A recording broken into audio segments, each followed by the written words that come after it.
जय श्री कृष्ण। राधे राधे। दोस्तों, अगर जन्माष्टमी पर अगर आपने ये उपाय कर लिया तो भगवान कृष्ण और राधा रानी की ऐसी कृपा पड़ेगी कि आपकी 7 पुश्तों की गरीबी दूर भाग जाएगी और आप 10 से 15 दिनों के अंदर रातों रात धनी बन जाएंगे। वीडियो शुरू करने से पहले ही आप सभी से अनुरोध करूंगी कि इस वीडियो को अंत तक जरूर देखिएगा। आपका भाग्य न बदल जाए तो मुझे बताना, लेकिन वीडियो को पूरा जरूर देखना और सबसे पहले भगवान कृष्ण की वीडियो को लाइक कर दीजिए। और अगर आप भगवान कृष्ण से, राधा रानी से प्रेम करते हैं तो कमेंट सेक्शन में जय श्री कृष्ण राधे राधे जरूर से लिख दीजिएगा। देखिए दोस्तों, ये जो जन्माष्टमी है वो साल में सिर्फ एक बार आती है, बार बार नहीं आती है।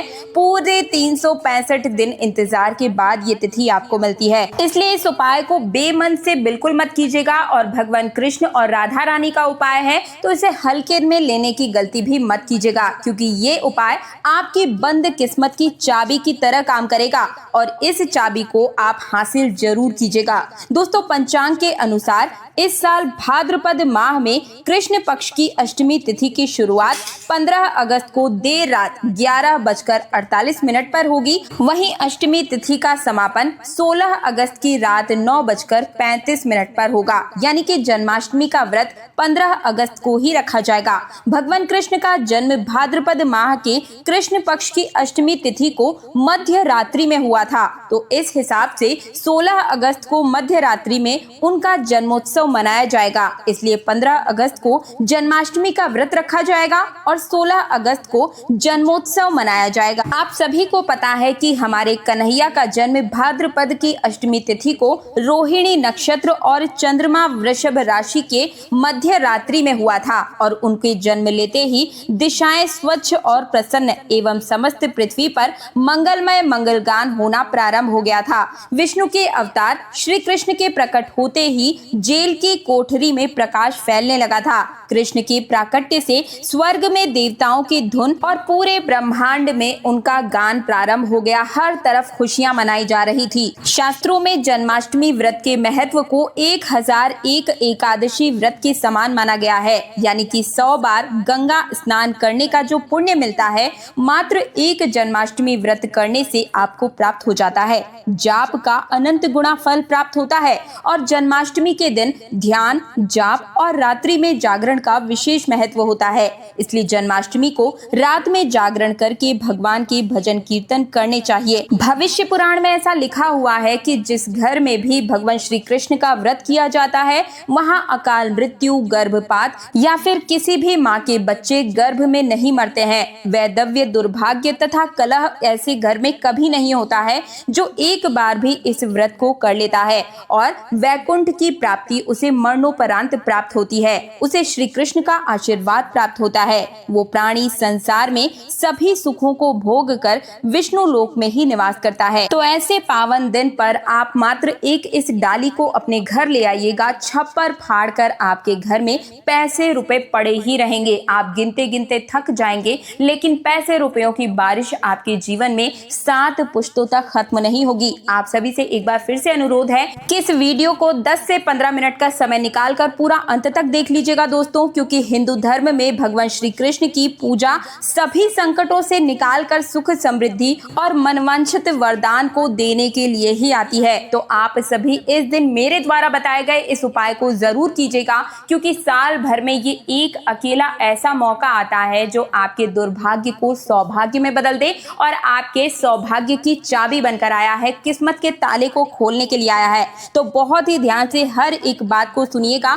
भगवान कृष्ण की वीडियो को लाइक करके कमेंट सेक्शन में जय श्री कृष्ण राधे राधे जरूर लिखिएगा। तो देखिए, सुख, समृद्धि और सौभाग्य के वरदान के साथ ये आई है। जन्माष्टमी के दिन आपको सबसे पहले प्रातः काल जल्दी उठकर स्नान आदि से निवृत्त होकर स्वच्छ वस्त्र धारण करने हैं और इसके बाद पूर्व या फिर उत्तर की ओर मुख करके व्रत का संकल्प लें। अगर आपने भगवान श्री कृष्ण की मूर्ति या प्रतिमा को नॉर्थ ईस्ट में लगाया है तो आप मानकर चलिए आपके जीवन में धर्म युद्ध में अगर आप खड़े हैं या कर्म क्षेत्र में खड़े हैं या फिर किसी भी प्रकार की दुविधा में फंसे हुए हैं, तो वहां आपकी जीत बिल्कुल ही सुनिश्चित है और आपकी जितनी भी परेशानियां हैं, कान्हा जी उन्हें स्वयं आकर दूर कर लेते हैं, क्योंकि इस दिन कृष्ण भगवान हर एक घर में जरूर जाते हैं और जहां भी कोई भी छोटी भी पूजा पूजा विधि या कोई उपाय करते हुए पाया जाता है तो उसी क्षण उसकी मनोकामना को पूर्ण भी कर देते हैं। माता देवकी और भगवान श्री कृष्ण की मूर्ति या चित्र पालने में स्थापित कीजिए और पूजन में देवकी, वासुदेव, बलदेव, नंद बाबा, यशोदा आदि देवताओं के नाम जपें। रात्रि में 12 बजे के बाद श्री कृष्ण का जन्मोत्सव मनाएं और दोस्तों जन्माष्टमी पर कान्हा को पीले चंदन या फिर केसर का तिलक जरूर लगाइएगा। साथ ही साथ में उन्हें मोर पंख का मुकुट और बांसुरी जरूर अर्पित कीजिए। लड्डू गोपाल को पंचामृत से अभिषेक कराकर भगवान को नए वस्त्र जरूर अर्पित करें और झूला झुलाएं। तुलसी डालकर माखन, मिश्री और धनिये की पंजीरी का भोग इस दिन जरूर लगाएं। इसके बाद आरती करके प्रसाद वितरित कर दीजिए। उपाय जानने से पहले आप सभी से एक और रिक्वेस्ट है कि जन्माष्टमी पर श्री कृष्ण की जन्म कथा जरूर सुना कीजिए। जन्माष्टमी की ये कथा चुपके से सुनने से समस्त तकलीफें, बीमारियां समाप्त हो जाती हैं, जड़ से खत्म हो जाती हैं, पितृदोष शांत हो जाता है, मंगल दोष, काल सर्प दोष या शनि दोष या शनि की ढैया चल रही है तो वो भी तुरंत ही ठीक हो जाती है। और साल 2025 में जन्माष्टमी शनिवार के दिन पड़ रही है तो ऐसे में आपके सभी प्रकार के दोष जरूर शांत हो जाएंगे अगर आप इस कथा को पूरे मन से चुपचाप सुनते हैं। तो आइए सुन लेते हैं जन्माष्टमी की ये कथा। भक्तों, पौराणिक कथाओं के अनुसार भाद्रपद माह के कृष्ण पक्ष की अष्टमी तिथि को भगवान श्री कृष्ण ने माता देवकी की 8वीं संतान के रूप में जन्म लिया था। कृष्ण का जन्म मथुरा में कंस के कारागार में ही हुआ था और माता देवकी राजा कंस की बहन थी। महाराजा कंस को सत्ता का लालच था। उसने अपने पिता राजा उग्रसेन की राजगद्दी छीनकर उन्हें जेल में बंद कर दिया था और स्वयं को मथुरा का राजा घोषित कर दिया। राजा कंस अपनी बहन देवकी से बहुत प्रेम करता था। उन्होंने अपनी बहन देवकी का विवाह वासुदेव से कराया था, लेकिन जब वे देवकी को विदा कर रहे थे तभी एक आकाशवाणी हुई कि देवकी की 8वीं संतान, 8वां पुत्र कंस की मौत का कारण बनेगा। ये सुनकर कंस डर गया और उसने तुरंत अपनी बहन और उसके पति वासुदेव को जेल में बंद कर दिया और उनके आसपास सैनिकों को पहरेदारी के लिए खड़ा कर दिया। कंस अपनी मौत के डर से देवकी और वासुदेव के 7 संतानों को मार चुका था और भगवान श्री कृष्ण का जन्म इसके बाद ही भाद्रपद माह के कृष्ण पक्ष की अष्टमी तिथि को रोहिणी नक्षत्र में अंधेरी रात में माता देवकी के गर्भ से 8वीं संतान के रूप में उन्होंने जन्म लिया। श्री कृष्ण के जन्म लेते ही कोठरी प्रकाशवान हो गई। आकाशवाणी हुई कि विष्णु ने कृष्ण की 8वीं संतान के रूप में देवकी के कोख से जन्म ले लिया है। आकाशवाणी में ये भी कहा गया कि वासुदेव जी आप गोकुल में जाकर बाबा नंद के पास भगवान श्री कृष्ण को छोड़ आए और उनके घर में जन्म ली हुई कन्या को अपने साथ यहाँ पर ले आए। इसके बाद वासुदेव की हथकड़ियां धीरे धीरे खुलने लगी और सभी पहरेदार भी सो गए। कान्हा को एक टोकरी में बाल गोपाल की तरह रखकर सिर पर रख लिया और फिर गोकुल की ओर चल पड़े। कान्हा को गोकुल धाम ले जाने में वासुदेव जी को कई मुसीबतों का सामना करना पड़ा। यमुना नदी में कृष्ण जी के चरणों को स्पर्श करने के लिए तूफान उमड़ पड़ा, लेकिन जैसे ही चरणों को स्पर्श किया फिर वो तूफान अपने आप ही शांत पड़ गया। इसके बाद वे कान्हा को बाबा नंद के पास छोड़ आए और गोकुल से कन्या को लेकर वापस लौट आए। जेल अपने आप बंद हो गए और उनके हाथों की हथकड़ियां भी अपने आप ही लग गई। कन्या के रोने की आवाज सुनते ही सभी पहरेदार उठ गए। कंस बंदीगृह आया और वो कन्या को देवकी और वासुदेव की 8वीं संतान समझकर उसे मारने चला, लेकिन वो आकाश में उड़ गई और फिर से आकाशवाणी हुई कि कंस को मारने वाला अब इस दुनिया में पैदा हो चुका है। बाबा नंद और उनकी पत्नी माँ यशोदा ने कृष्ण जी का पालन पोषण किया। राजा कंस ने कृष्ण का पता लगाकर उन्हें मारने की खूब कोशिश की, लेकिन कंस की सारी कोशिशें विफल हुई और कृष्ण जी को कोई मार नहीं सका। अंत में श्री कृष्ण ने कंस का वध किया। राजा उग्रसेन को फिर से मथुरा का राजगद्दी सौंप दी। इस तरह से श्री कृष्ण की जन्माष्टमी कथा पूरी हुई। भक्तों, आगे बढ़ने से पहले आप सभी से निवेदन है कि आप मुझे ये बताएं कि आप हमारी वीडियो को भारत के कौन से राज्य और कौन से शहर या फिर गांव से देख रहे हैं। अपना नाम और राशि भी जरूर लिखिएगा ताकि राशि अनुरूप जन्माष्टमी पर जो उपाय बनते पड़ेंगे वो मैं आप सभी को कमेंट सेक्शन में ही बता दूंगी। साथ ही भगवान श्री कृष्ण और राधा रानी की इस वीडियो को लाइक करके आपको चैनल तीज त्योहार और धर्म को भी सब्सक्राइब जरूर कर देना है। अब जानते हैं कि जन्माष्टमी जन्माष्टमी के दिन हमें कौन सी गलतियां भूल से भी नहीं करनी चाहिए। तो देखिए, जन्माष्टमी के दिन तुलसी पत्तियां तोड़ने से हमें बचना चाहिए। दरअसल शास्त्रों में कहा गया है कि कृष्ण भगवान विष्णु के ही अवतार हैं और उन्हें तुलसी अति प्रिय है। ऐसे में इस दिन तुलसी दल को या फिर उनकी पत्तियों को नहीं तोड़ना चाहिए। आप जन्माष्टमी से एक दिन पहले ही तुलसी दल तोड़कर रख लें। बिना तुलसी के जन्माष्टमी का पर्व अधूरा है। भगवान श्री कृष्ण ऐसे किसी भी भोग को स्वीकार नहीं करते हैं जिसमें तुलसी पत्र न पड़ा हो। ऐसा भोग पाप के समान होता है, जहरीला माना जाता है। चावल खाना इस दिन बिल्कुल ही वर्जित होता है। इस दिन हमें चावल भी नहीं खाना चाहिए।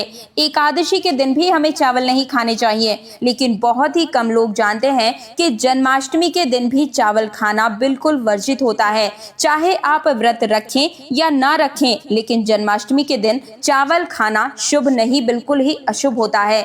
इस दिन तामसिक भोजन भी नहीं करना चाहिए, ये भी बिल्कुल वर्जित होता है। ऐसे में इस दिन मांस, मदिरा, प्याज, लहसुन भी नहीं खाना चाहिए।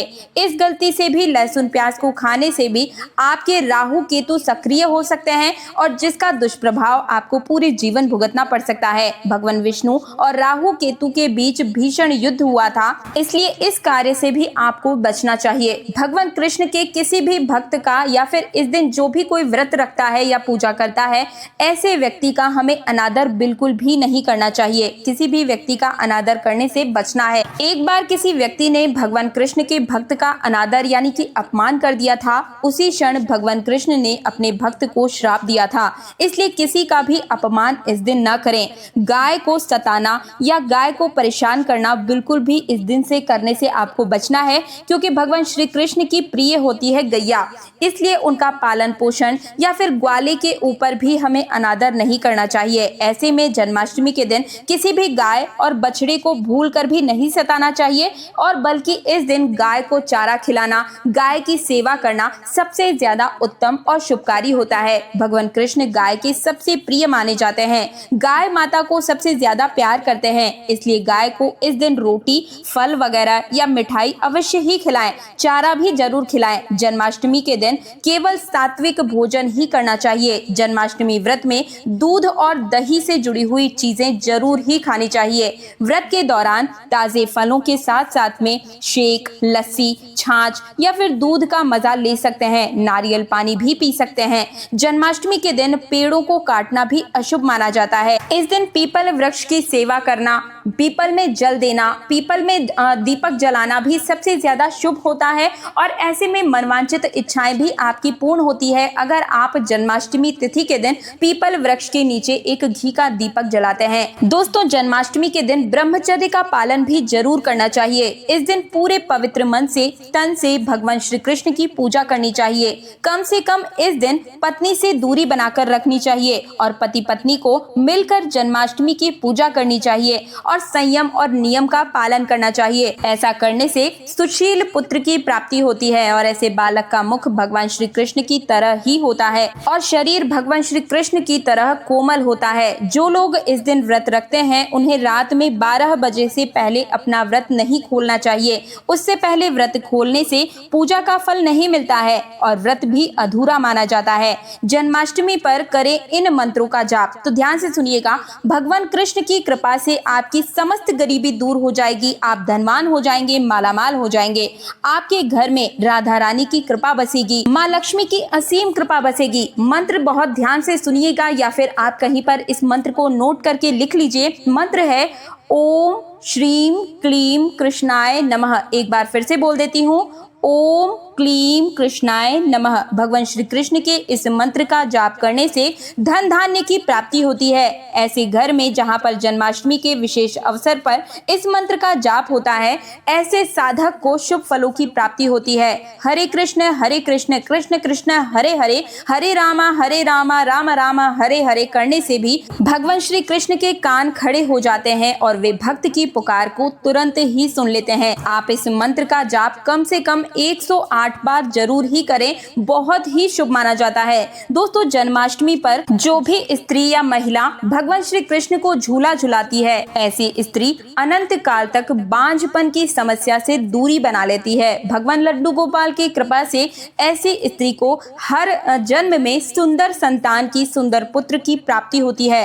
दोस्तों, जन्माष्टमी पर मोर पंख अवश्य ही लाएं और मंदिर में स्थापित करें। भगवान कृष्ण की बांसुरी जन्माष्टमी पर जरूर ही उन्हें अर्पित करें।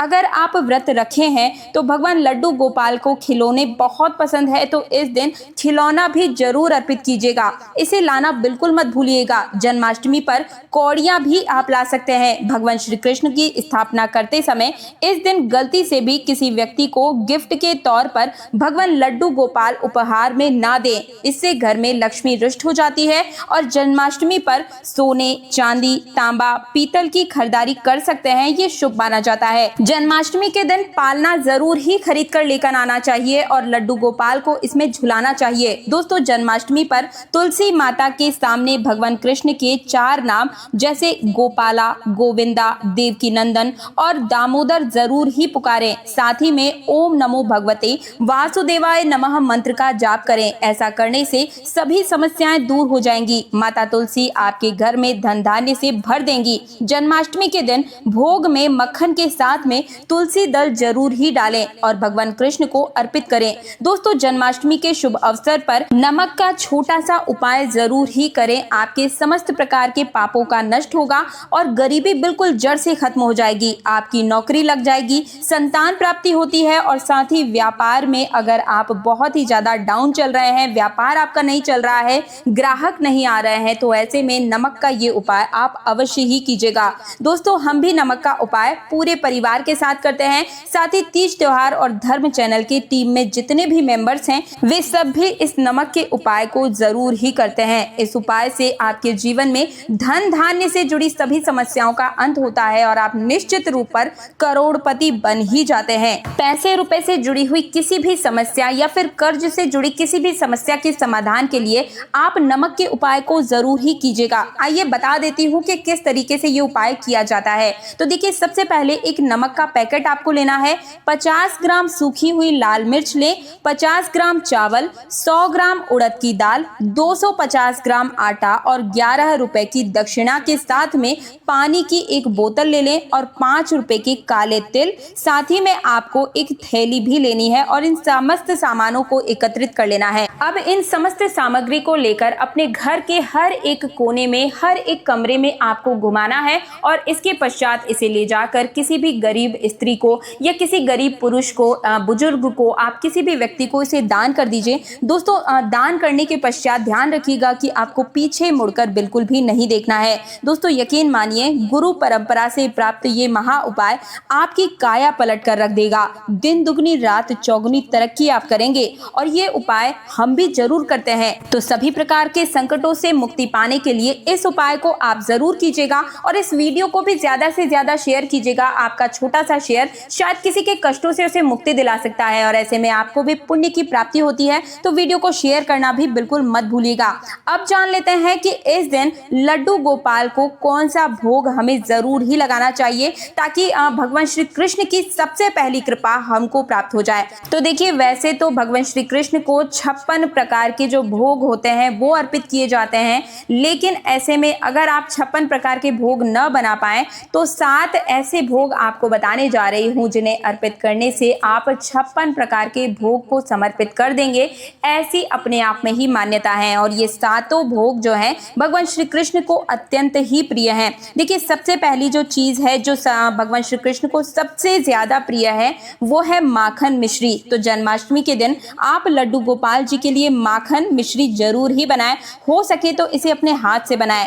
देखिए, 1 दिन की मलाई या फिर 2 दिन की मलाई आप ले लीजिए और उसमें आप लड्डू गोपाल जी के लिए मक्खन बना लें और इसमें मिश्री डालकर आप माखन मिश्री का भोग भगवान श्री कृष्ण को समर्पित कर दीजिए। तो पहले नंबर पर है माखन मिश्री, दूसरे नंबर पर है मेवे का भोग। जी हाँ दोस्तों, मेवे पाक बना लीजिए। आप मेवा पाक बना सकते हैं, मेवे की बर्फी बना सकते हैं या फिर 5 तरह के मेवे या 7 प्रकार के मेवे इकट्ठे करके लड्डू गोपाल जी के लिए आप भोग स्वरूप समर्पित कर सकते हैं। जन्माष्टमी के दिन मेवे का भोग जरूर समर्पित कीजिएगा। अगली वस्तु जो कि भोग है वो है धनिये की पंजीरी। जी हाँ दोस्तों, घर में ही धनिया भूनकर उसमें थोड़ी सी मिश्री, फ्रूट्स वगैरह आप डाल सकते हैं या फिर ड्राई फ्रूट्स वगैरह डाल करके पंजीरी को तैयार कर लीजिए और फिर इसे भी आप भोग स्वरूप समर्पित कर सकते हैं। अगला जो भोग है वो है पंचामृत। दूध, दही, घी, शहद, शक्कर से 5 चीजों से मिलाकर पंचामृत बनाएं और उसे भोग स्वरूप आप समर्पित कर दीजिए। पंचामृत का भोग जरूर ही समर्पित करना चाहिए। देखिए, जब भी कोई भी छोटा बच्चा जन्म लेता है तो सबसे पहले उसे शहद चटाया जाता है, तो शहद का भोग भी आप इस दिन जरूर समर्पित करें। जन्माष्टमी के दिन भगवान श्री कृष्ण को शहद चटाना उनके जन्म दिवस के रूप में ही मनाया जाता है, तो ऐसे में शहद जरूर ही समर्पित कीजिएगा। इसके साथ ही भगवान श्री कृष्ण को खीरा भी अति प्रिय है। जन्माष्टमी के दिन आप खीरे का भोग भी जरूर समर्पित करें और इन सभी प्रकार के भोग में तुलसी दल डालना बिल्कुल भी मत भूलिएगा, क्योंकि तुलसी पत्र के बिना ये सभी भोग उनके लिए बिल्कुल अशुभ है और वे इन्हें ग्रहण बिल्कुल भी नहीं करेंगे। तो तुलसी दल आप जन्माष्टमी से एक दिन पहले जरूर ही तोड़ लीजिएगा। अब बात करते हैं उस एक डाली के बारे में जो कि जन्माष्टमी के दिन हमें अपने घर में ला करके अपने घर की तिजोरी में या पैसे रुपए वाले स्थान पर रखना है। तो इस दिन आपको पीपल का एक पत्ता लाना है, बिल्कुल भी कटा फटा ना हो। इसके ऊपर थोड़ी सी रोली, थोड़ा सा अक्षत, 1 रुपए का सिक्का रखकर इसे लाल रंग के कपड़े में बांध करके भगवान श्री कृष्ण के चरणों में आपको सबसे पहले समर्पित कर देना है और फिर अगले दिन इस पोटली को उठाकर आप अपने पैसे रुपए के स्थान पर रख लीजिए। मानकर चलिए दोस्तों, हमेशा छप्पर फाड़ आपके घर में पैसा बना रहेगा, पैसे की कभी कोई दिक्कत आएगी ही नहीं। तो जन्माष्टमी से जुड़ी हुई ये थी संपूर्ण जानकारी। अगर आपके मन में किसी भी प्रकार का कोई प्रश्न है तो मुझे कमेंट सेक्शन में जरूर लिखिएगा और आप अपना राशि डालना बिल्कुल मत भूलिएगा। राशि अनुरूप जो जन्माष्टमी से जुड़ा हुआ उपाय है वो मैं आपको कमेंट सेक्शन में ही बताऊंगी। मिलते हुए एक और नई जानकारी के साथ, तब तक के लिए जय श्री कृष्ण, राधे राधे और आप सभी को जन्माष्टमी की हार्दिक शुभकामनाएं।